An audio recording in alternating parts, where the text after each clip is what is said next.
The service hatch opened to B4, Manor. We arrived to find a tiny corridor containing electrical wires and a series of unmarked doors. Which one do you think leads to B5? Joe asked. I shrugged. Nicole picked one randomly, and we gathered around it with our weapons raised. Joe turned the handle and shoved it open. 5 uniformed men turned to face us with dumbfounded expressions. All had holstered weapons. We'd stumbled upon a security station. "Wait," I said. But it was too late. The men reached for their guns. In the cacophony that followed, Nicole shot 3 of them dead. I got off one round with my pistol before Joe charged in my line of fire. He swung his axe deep into one of the men's heads, pulled it out, and then used it to finish off the guard I'd wounded. Holy hell! Looking over the carnage we'd created, blood covered the walls and the screens of security monitors. "Don't act so shocked, Robin," said Nicole. "We saw what you did to the hunter upstairs. Now hand me your weapon." She proceeded to fully load it, using ammo she scavenged from the fallen guards, and handed it back to me. Joe dropped an axe in favor of one of their firearms. I looked over the feed on the monitors, which appeared to cover most of B4, though not the service corridor through which we had entered the room. The floor consisted primarily of large, well-furnished wooden walls lined by paintings, several of which portrayed my father posing like royalty. Multiple rooms housed densely shelved collections of books. Men and women read from read from them, wrote, and appeared engaged in debate. The bedrooms for the residents here would have fit in luxury hotels. "Hello, Robin," said the voice of my father's primary clone over the intercom. "You would do well to treat a city named after your own family with a bit more respect." I rolled my eyes. No one in the video feed reacted, indicating that his voice projected only into the security station rather than the entire floor. "Fuck off, Dad," I said. "I know what you did to our mother. You and every one of the other stupid clones of you are absolute fucking monsters." "Do you feel that way about your brother, too?" my dad responded. "He's so similar to me, after all. He will be me soon, too." "Mason isn't like you," I said. "He'll never be like you." "You sound awfully sure of yourself, sweetie. We'll just have to see about that, assuming you even make it to him." "I'm feeling confident about our chances," I said, looking over the blood-soaked room. "Your little security station wasn't much of an obstacle," said Nicole. "My security personnel have had an unfortunately high mortality rate recently," conceded my dad's clone. "Though I do appreciate you exposing the hole in their monitoring system regarding the service access corridor. I'll have a camera added there before sending in a replacement team." "Who are these guys living and working here anyway?" asked Joe. "A combination of willing and the unwilling," said my father. "I offered stock options to those who would agree to undergo a long-term test of this facility. Others volunteered out of interest alone. Others, well, were volunteered by me. I need to make sure this place is running as smoothly as possible when catastrophe falls. The only way to achieve that is through testing." "What's the point of this floor?" I asked. "It looks like a bunch of people reading and writing. Let me guess, they're looking into eugenics or witchcraft." "The manor houses the future intellectual elite," said my dad's voice. "It is a place for conducting research and cherishing the finest works of literature. But my test run has not gone as smoothly as I'd hoped. I started with a broad group of thinkers, all people who supported the concept of a self-sustaining city, but with different ideas about how to achieve it. I thought there'd be strength in this measured diversity of thought, but I was wrong. You'd be amazed just how quickly people's ideologies can change. They begin to demand that I implement better conditions for the laborers, back when the laborers were humans. They even encouraged the workers to organize. I can't have that down here, now can I? So," continued my dad, "one by one, I had the so-called intellectuals sent down to B5 for doctor's appointments. When they came back, their minds were a bit more in line with a superior set of ideals.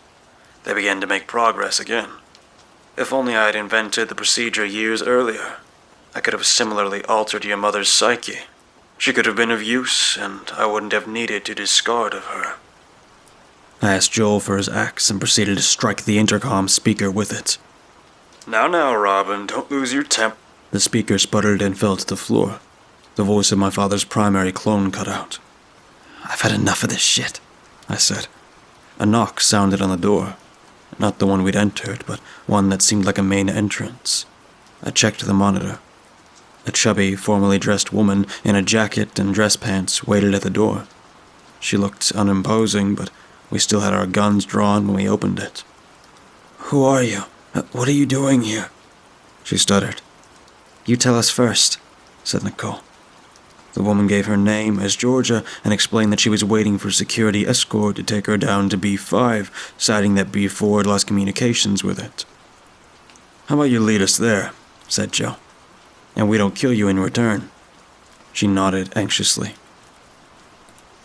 Joe walked directly behind her, keeping his gun wedged into her back as we went. Nicole and I selected the jackets the guards had been wearing that had fewest holes and bloodstains and partially covered our weapons with them as Georgia navigated through B4. The denizens of the floor largely ignored us, rarely giving us more than a glance as they continued with their studies. There was something about their total focus on their work and the forceful way they carried themselves that resonated with me as familiar.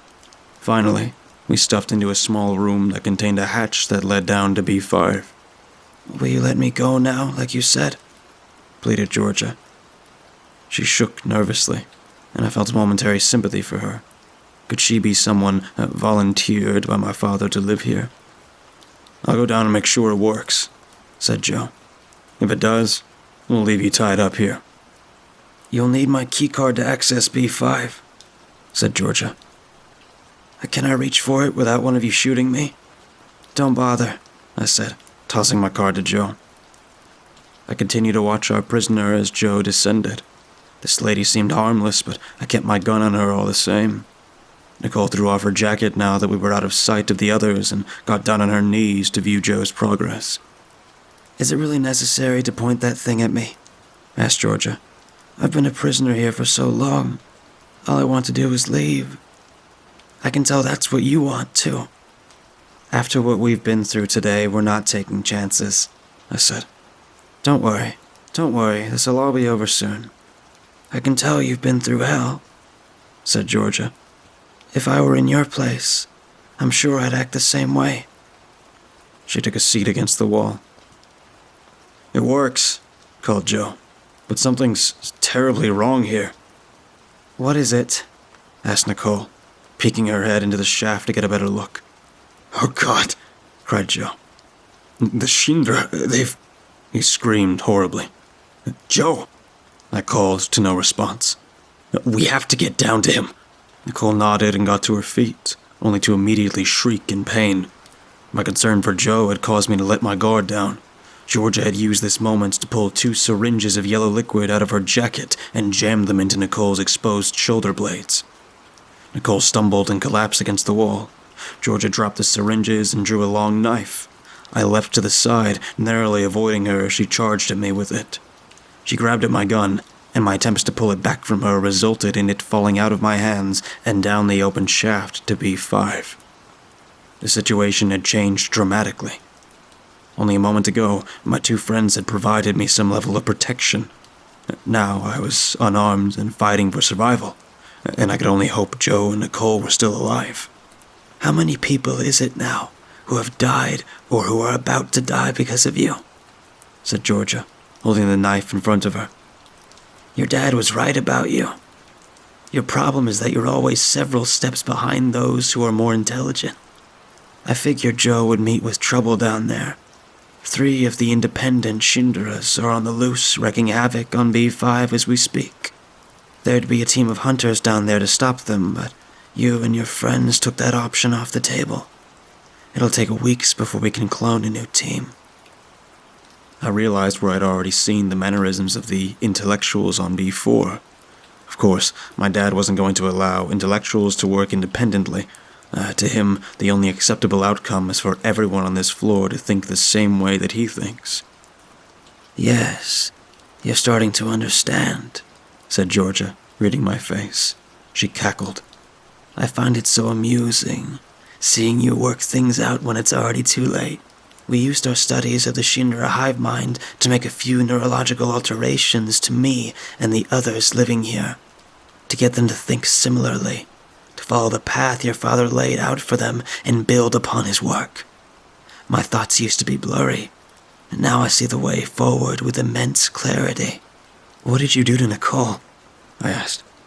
When I heard the commotion in the security station, I nabbed the closest weapon I could find that I could keep hidden on me, said Georgia. This knife and 2 sedatives. 1 is enough to knock a grown man unconscious. 2, probably dead without medical treatment. But who knows? Different people react in different ways. Maybe your friend will live through the day, or maybe she's already dead. I think not, said Nicole. She shoved Georgia forward, causing Georgia to stumble into the shaft. Georgia's head slammed violently into several steps of the ladder as she toppled to the floor. Nicole coughed and vomited. I yanked the syringes out of her. They were empty. Georgia had injected their entire contents into Nicole. Can you make it down the ladder? I asked. It pains me to see the strongest of us so miserable and sickly. She nodded. I don't know how much longer, but I can keep going. But we have to get Aisha. I helped her through the painful process of descending down the ladder. We left her shotgun behind and proceeded with only my pistol, which I retrieved from the floor and stuck into my backpack. Nicole wrapped her arm around my shoulder, and we slowly hobbled to the entrance to B5. No, sighed Nicole. No. Joe's corpse lay on the floor in tatters as one of the Shindra ate from it. Its circular form rotated as each of its heads alternated, taking bites from his flesh. Fucking kill it, muttered Nicole. It stopped chewing, took a look at us, and ran away before I could fish out my firearm. As it fled, it camouflaged and disappeared into the corridor ahead of us. Help me go after it, said Nicole. No, we have to finish our goal, I said. Which isn't revenge, but getting out of here with Aisha and Mason as quickly as possible. If we do that, there's a chance we can get to a hospital and save you. Nicole reluctantly acquiesced. I picked up Mason's access card from Joe's backpack as we hobbled through a long corridor. The flickering lights illuminated blood splatter and human bones. We arrived at a sign pointing to the left for medical and to the right for reproduction. So that's what it meant by MedRep. We went to the right. Joe and Cheyenne, mumbled Nicole. Her balance became increasingly worse as the sedative in her took on greater effect. It became exhausting to help her walk, but I refused to leave her behind. What the fuck went wrong with your father? How could he do this to us? I remember when Mom died, I said. I was in the hospital waiting room with Dad and Mason several hours north of town, near where she'd been hurt. Near here, in fact. I think Mason was 6 then. When the doctor told us there was nothing they could do, Dad gave Mason a few words of sympathy and ran off for a business call. Mason asked me all sorts of questions after life and death, and it took all my strength to stop myself from crying, as I answered them. I was 11, and I had to take on a parent's responsibilities. After a while, I took Mason by the hand and led him outside to an ice cream store down the street. That cheered him up a bit. When we got back to the hospital, Dad had already gone home. He'd forgotten about the 2 of us completely. Oh, fucking hell, said Nicole. Yeah, I said.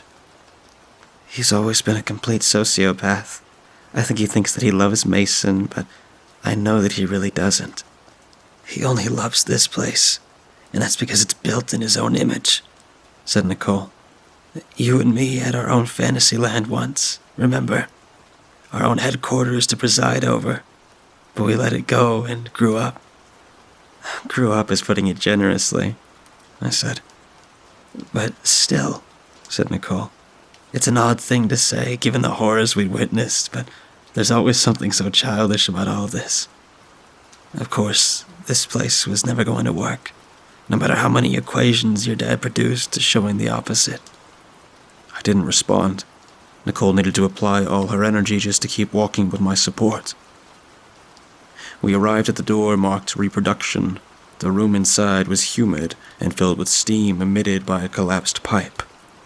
I realized we were standing in a scanning station like the one that had killed Cheyenne, but it had been torn apart such that many of the electronic components were out of place and shined their red beams onto the ceiling or the upper walls. A distorted recording of my dad's voice played on a damaged speaker system. It slowed and deepened his normally smooth voice. The sound cut off irregularly. Welcome to a lifespan of purpose and contribution. If you're hearing this, our scans have found you're healthy and you're fertile, which makes you an ideal candidate for controlled procreation. Your participation is mandatory, but do not worry.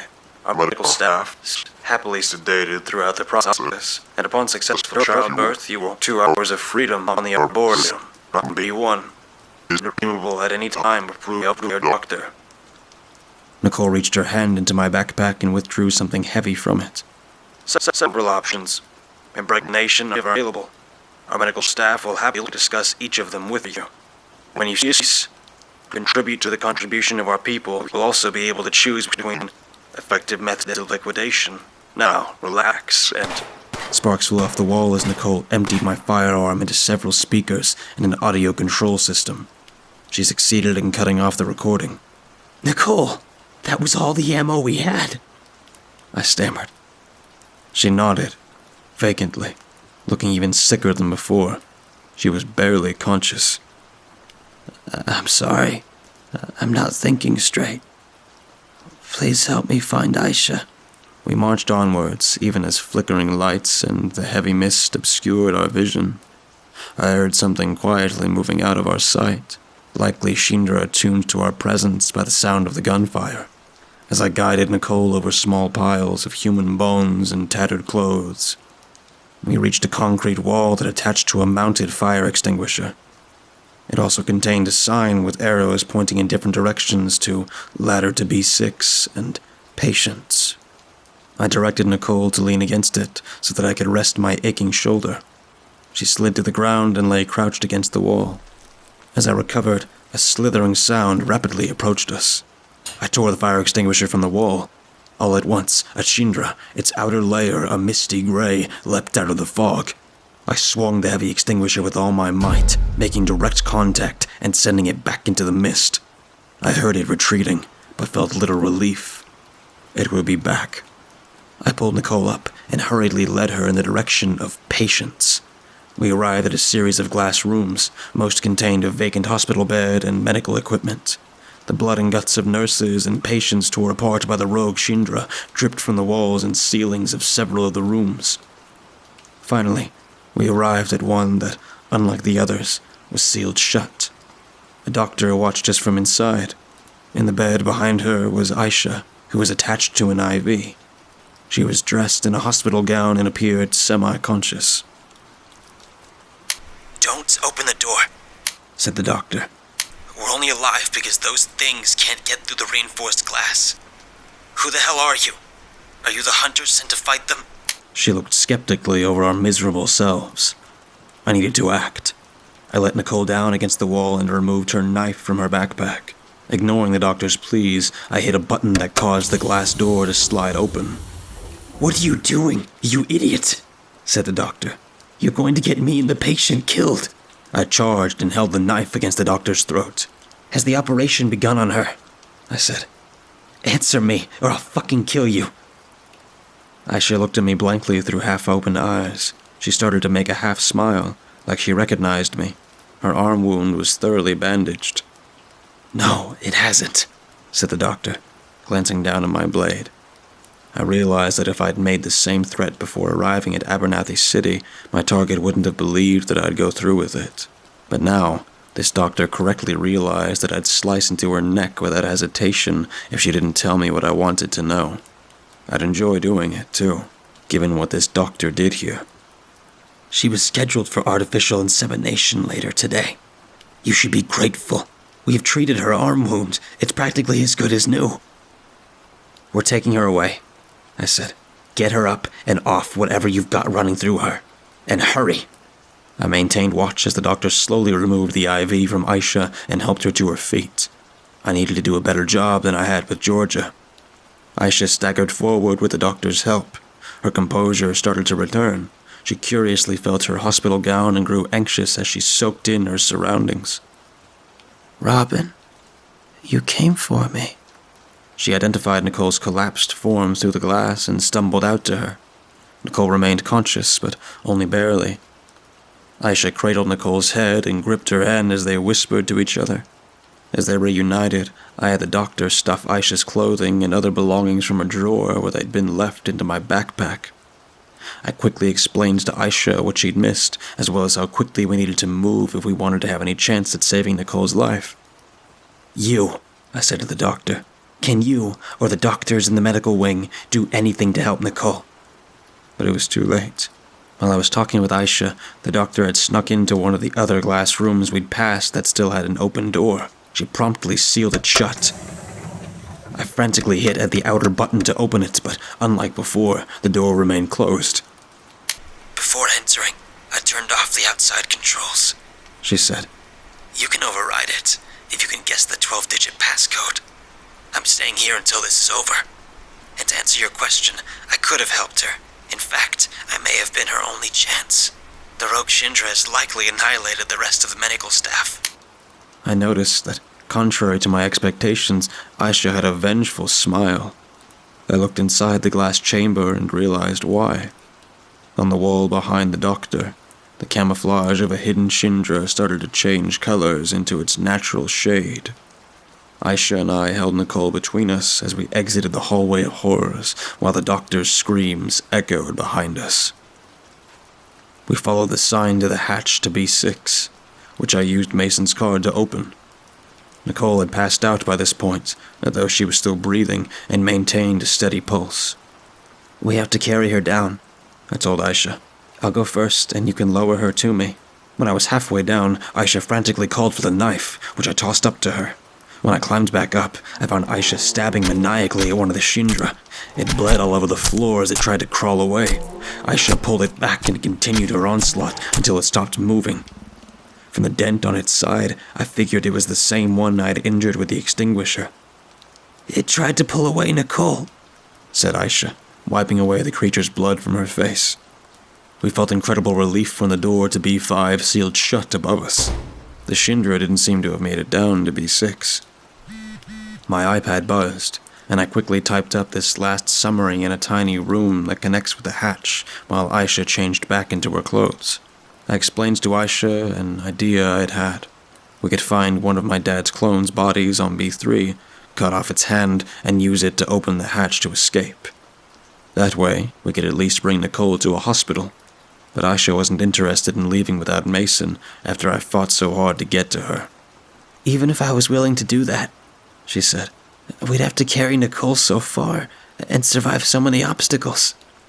Our best bet is to get to Mason and take the elevator back up." I was relieved at her decision. I want my brother back more than anything. This may be the final occasion that I write up one of these summaries. Have you been bluffing about the air system all along, Daddy's primary clone? You don't seem to actually have much control over this facility. But still, I'll indulge you this one last time. I have no doubts that our next exchange will be in person.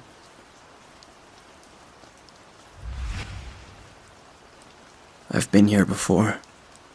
It was in this very hospital that my sister did her best to comfort me after our mother's car was found toppled off the hilly precipice. She was a safe driver. How could this have happened? Robin asked my father. He shrugged.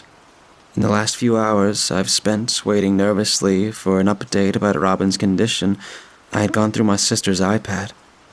It's fractured and on its last bit of power, but still operational. Robin's entries have taught me so much about what she went through on my behalf and about the lies I'd gotten myself caught up in believing. A strange feeling compels me to type this up. Robin wrote detailed descriptions that still need a conclusion. By writing this, I feel like I'm helping her complete something meaningful. It's not much, but it's enough to make me feel like I'm assisting her in some way as the fight for her life takes place in another room outside of my control.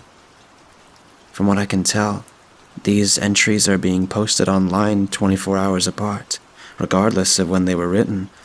My best guess is that a clone of my father set them to automatically upload in this manner. The doctor with a stern expression approaches. He speaks quietly and firmly. I have good news and bad news. One will be fine. The other did not make it. Let me start where Robin's summaries left off about me. I was pulled into the elevator by a creature resembling my father. The pointed tip of one of his long, insect-like limbs, which resembled a stinger, jutted sharply into my back. The sleep that followed was deep. I found myself at the back of the park near the end of a cross-country race at my high school's course. I saw my dad waiting by the finish line. He'd shown up for once, something he never did for Robin and rarely did for me. Strength surged through me as I sprinted past runner after runner. I finished in third place, shaving nearly 20 seconds off my best 5K time in the process. I was eager to tell my father, but I couldn't find him.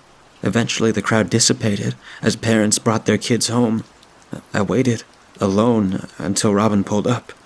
She already knew why I was so distraught. He left when he saw that I wasn't going to win, didn't he? I said. I've told you time and time again, said Robin. The more you try to please him, the more he'll disappoint you. You did great, kiddo. Don't forget that. And don't waste your time seeking his approval. When I awoke, I found myself in a bed in a compact living quarter. I got up to find the room decorated with pictures. One included my father, me, and Robin. A few indicated my father and me, most portrayed only him. The figure from the elevator entered wearing a long black cloak. Welcome, he said. I'm so glad you have awoken. The doctor from B5 had assured me that such a small dosage of the sedative I had pumped into you would wear off quickly, though it might have some effect on your short-term memory.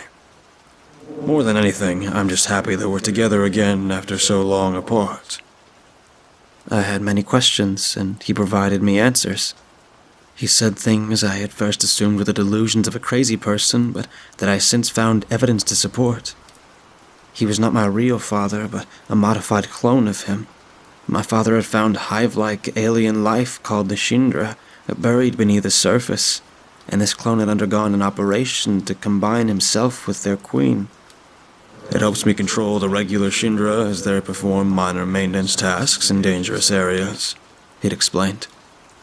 The queen's insect-like appendages, which remained a part of their combined body, could insert a sedating chemical into an enemy. He was wearing an outfit to cover the appendages so as to not frighten me. He could control all the Shindra aside from a few rogues who acted independently, such as the ones who'd wreaked havoc on the lobby staff. We were at the bottom level of a facility he'd built as a Doomsday shelter. He walked me through an array of computer monitors and controls. These control the nearby hydroelectric power system, which draws facility power from a subterranean water flow, he said, motioning to several dials. And these determine the temperature in each room, he said, directing me to several others. You still haven't addressed why you kidnapped me, I said. You pulled me violently into an elevator and sedated me. That's an odd way to reunite with someone you claim to be happy to see again. He directed me to a video monitor system. Here's the footage of what happened. I watched as my form pressed the elevator button. Behind me, the camouflaged Shindra from the lobby silently snuck up. The door opened, revealing the man I was speaking with, who pulled me inside just as the creature pounced. When I violently tried to resist, he stunned me. As you can see, I only acted to protect you. I wasn't about to believe that. My dad, or whatever this thing was, had the means to alter footage. But it was still possible that what he showed me was accurate. What about Robin and the rest of her friends? I asked.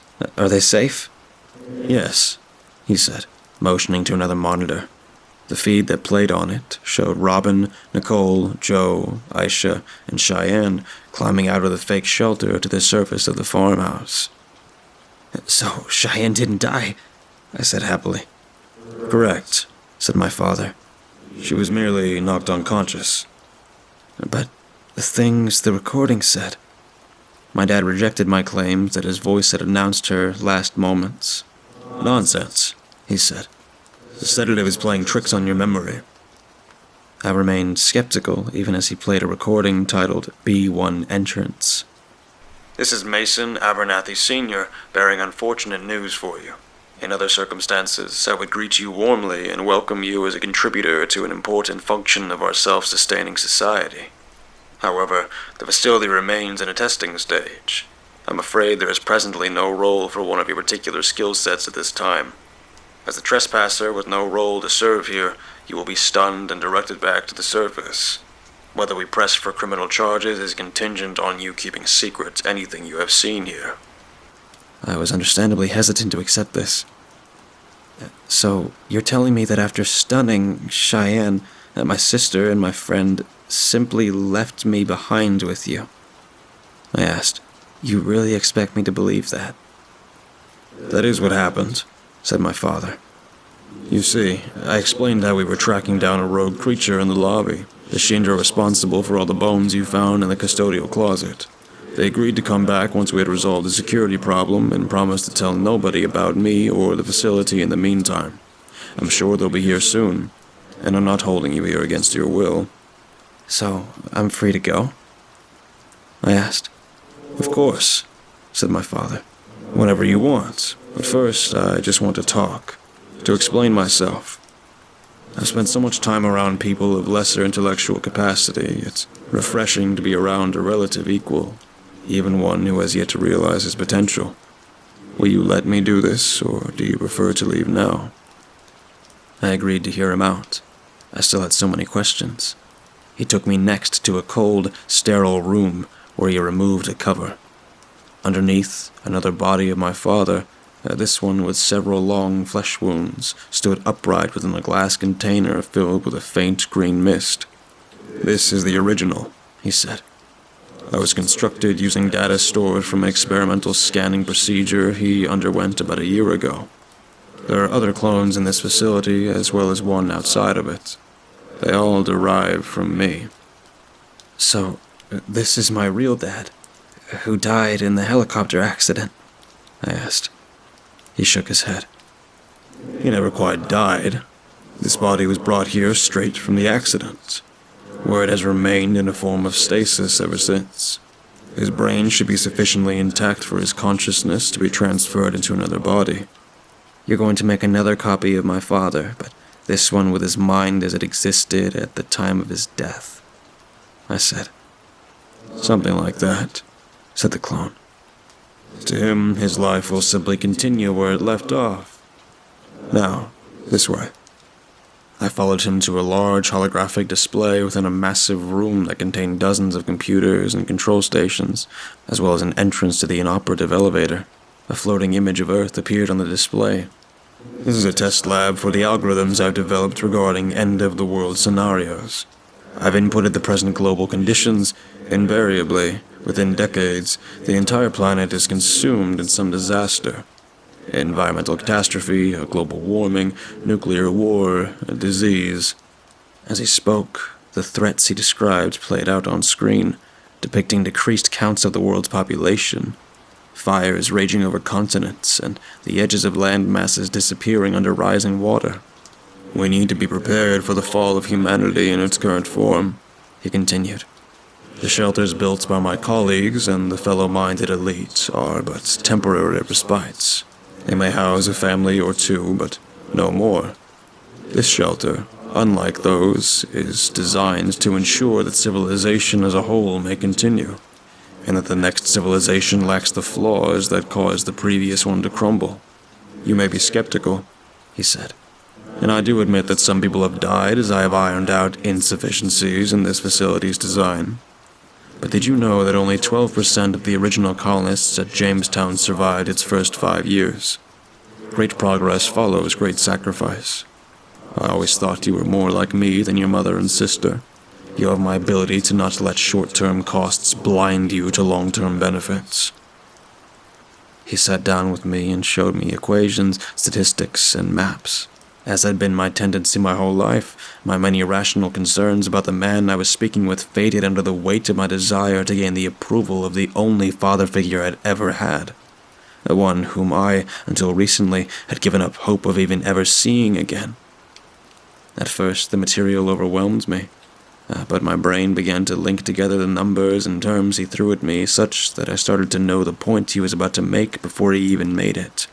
Periodically, he left the room to make what he called regular updates over the intercom, before returning and continuing to guide me through a thick stack of books and pamphlets. He showed me other locations around the planet where he hoped to build facilities similar to this one. A sense of discovery thrilled me. What once seemed complex now seemed simple.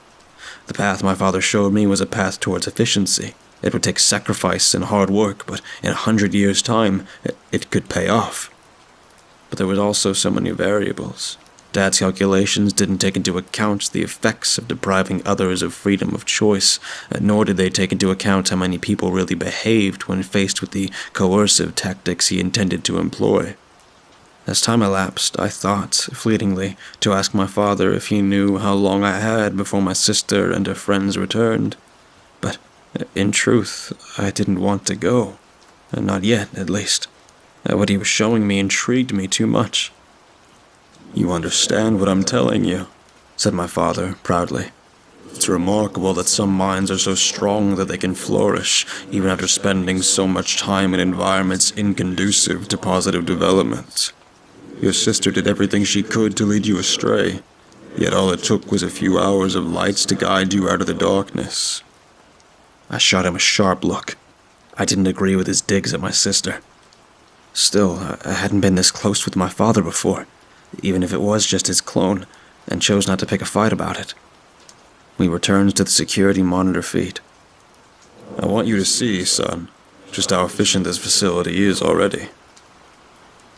I watched the men and women happily toil on B1 and B2, the diverse group of intellectuals arguing amongst each other on B4, the doctors monitoring the pregnancies of the volunteers on B5, and the scientists performing cutting-edge research on B6. On B3, they all mixed gloriously in the pristine mall. I couldn't believe my eyes. Was this another trick, or did my dad's ideas really pan out as he planned? I can see how this could work," I said. He put his hand on my shoulder. I sat down to resume my studies. As I did so, a thought dawned on me with alarm. This facility would be essential to rebuilding a better society. The sooner a catastrophic event sent crowds here, from which the best educated doctors and engineers and the most fertile women could be culled, the sooner that process could begin. It wasn't just inevitable that something would investigate a collapse. It was almost desirable. That is, if you accept the premises and the confines of my dad's reasoning. "Now, excuse me for a moment," said my father. "Please stay focused on your studies until I return." He walked out of sight. I remained more doubtful of what he was saying than I let on. My father was asking me to accept a lot that it was hard to believe about the events that transpired before I awoke here. Still, he acted loving in a way he hadn't before. I'd yearned for that kind of connection, and he'd unlocked something passionate in my brain that made me feel deeply alive. Nonetheless, my tempered skepticism led me to creep quietly across the room to get a look at what he was doing. He stood before the video monitor system at the far end of the room. I ducked behind several panels until I could see him through a crack between two blinking machines. When he pressed a small button, the video on the monitors changed. Instead of the mundane images of employees performing routine tasks, the feeds displayed rooms covered with blood, collapsed floors, and a river of floating corpses. On one screen, one of the Shindra emerged from heavy camouflage on B5 to devour a doctor locked in a glass room. Her arm detached, followed by her head. Blood spewed into the air and blocked the camera feed. My father pressed a button, and the footage returned to what it was before. Ideal images of harmony and efficiency. I whirled around, returning to my desk, and refocused on my books. I had no doubt my father hadn't wanted me to see what I just witnessed. Were the monitors my father showed me earlier an illusion? Something staged or digitally altered for my own benefit? Was my sister still here and in danger? Or was I the one in danger, and my father just didn't want to worry me? I didn't bring anything up when my father returned, as I didn't want to let on that I disobeyed him and seen something I shouldn't have. The studies continued. My efforts to hide my suspicions were successful, as far as I could tell. I resolved to confront him about the monitors later, when I'd settled down from the excitement of all that I was learning. Eventually, he got up to make a few adjustments to the control panels. After his departure, I noticed a strange flickering of light ahead of me. Looking closer, I discerned an outline of a living being. It was camouflaged, just like the creature I'd seen tear up the doctor on B5. I grabbed a sharp letter opener from the desk to provide myself some defense from danger. The figure moved quietly across the control room. It stopped before the elevator control system, where it flipped a switch that caused the words operational and lobby motor active to display on a monitor. The barely visible figure then turned towards me. Was it about to attack? "What are you looking at?" asked my dad, having detected my concern. I didn't know what to say. It seemed like one of the rogue Shindra, which posed incredible danger. But why would it turn on the elevator switch? I'm not sure, I said, pointing at the shape. There's something here. My dad threw off his coat and swung one of his appendages through the air.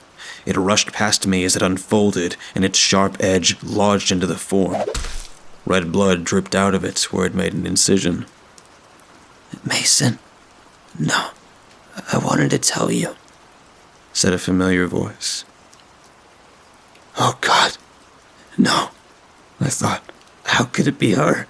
Another of my father's appendages wiped away the camouflage substance that coated Robin. Robin, I exclaimed. What are you doing here? Dad told me he let you go. I started to realize just how much of what my dad had told me had been lies. I'd had so many opportunities to figure this all out. I should have acted on my skepticism, but I'd chosen his survivalist obsession over recognizing the danger my sister could be, and indeed was in. It had been so obvious.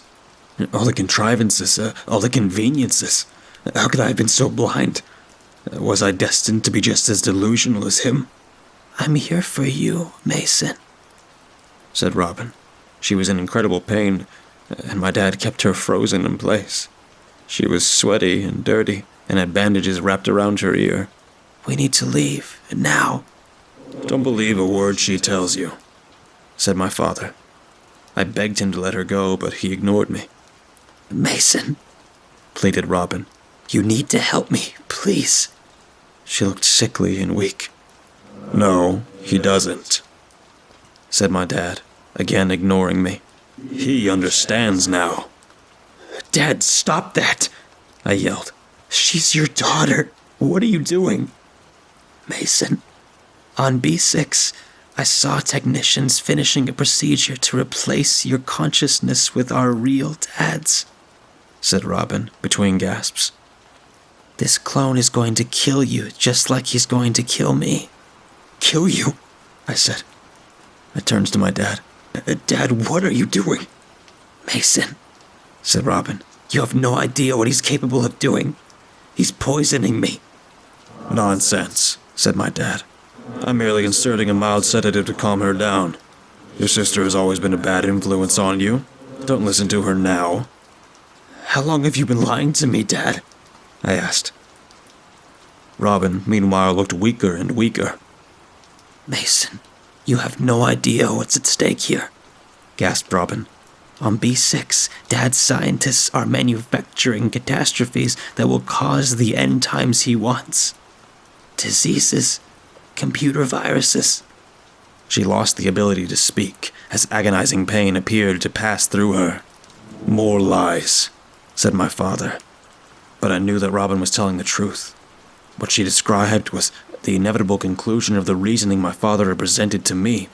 Dad, I called. Stop, now! What did I become? I'd spent my life looking up to my sister.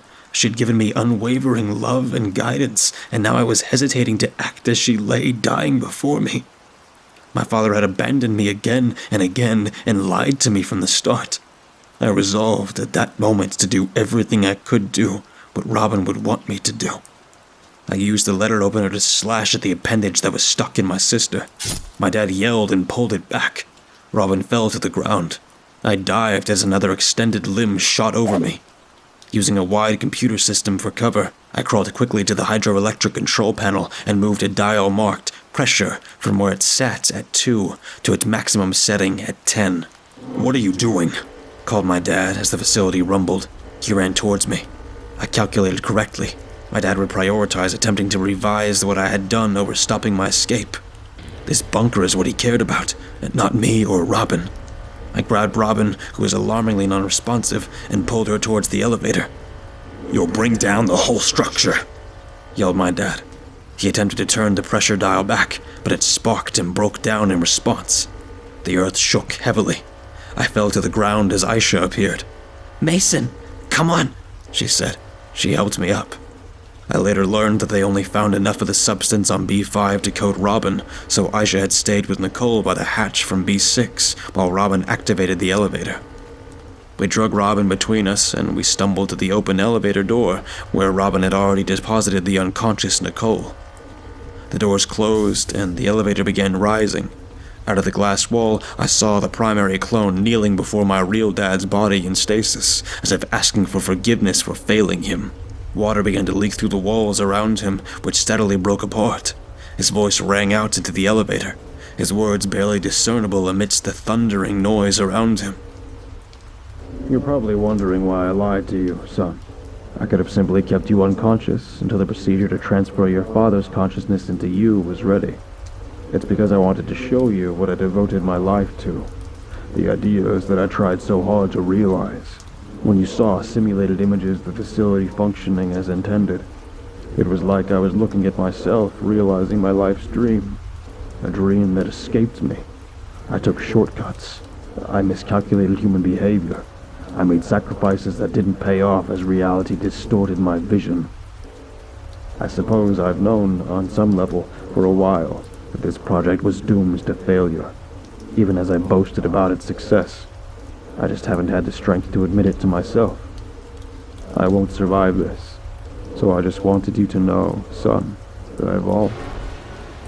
His voice cut off as B4 collapsed. The water rose rapidly beneath us as we ascended the flooding floors of the bunker. When we passed B2, the water from below connected with the aquifers, which the Shindra had only narrowly sealed off, and the floor started to collapse. The elevator creaked and slowed. I held Robin, who had regained consciousness.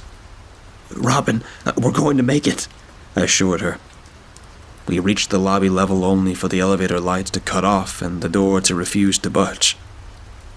"We have to open it manually," I said to Aisha. We pulled as hard as we could and managed to wedge the elevator doors a few feet apart. "I'll hold it," I said, applying adrenaline-induced strength as Aisha pulled Nicole and Robin outside. Aisha followed them, and I wedged myself through as the doors slammed shut behind me. The floor of the lobby shook violently. Aisha climbed up first. I lifted Robin, who, albeit feebly, progressed up the ladder by herself, and then Nicole, whom I pushed upwards until Aisha was able to pull her into the fake bunker. The vinyl tile of the lobby floor fractured and collapsed behind us. I sealed the door shut behind me as we scrambled to the surface. Outside, it was early morning. Aisha collapsed into the grass, breathing heavily from exhaustion. "We have to keep going," I said, helping her up. My feet sensed a growing disturbance in the earth just below us. We unlocked the car using the keys Joe had left on the wheel, loaded Nicole and Robin into it, and sped off with Aisha driving. Behind us, I watched as the farmhouse and the barn collapsed. Was this whole area going to wash away?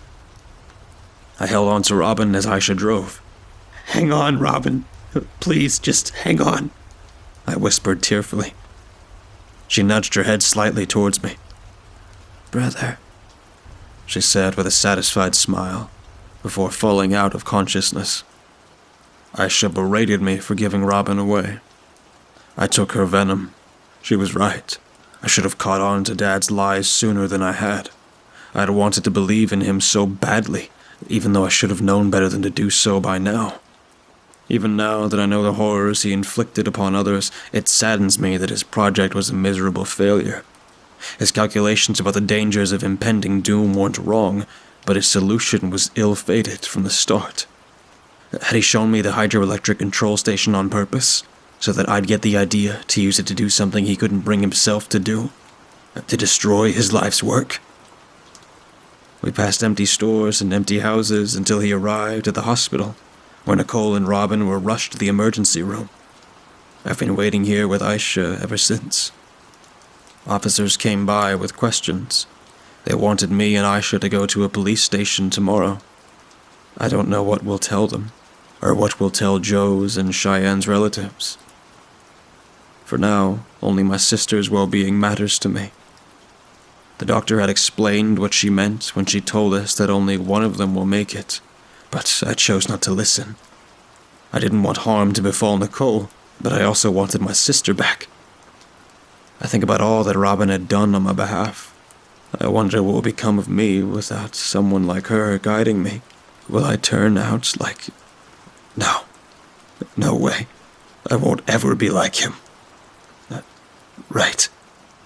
Aisha rushes into the hospital room where Nicole greets her with open arms. They laugh and smile. I step out. Doctors hand me paperwork. I fill it out.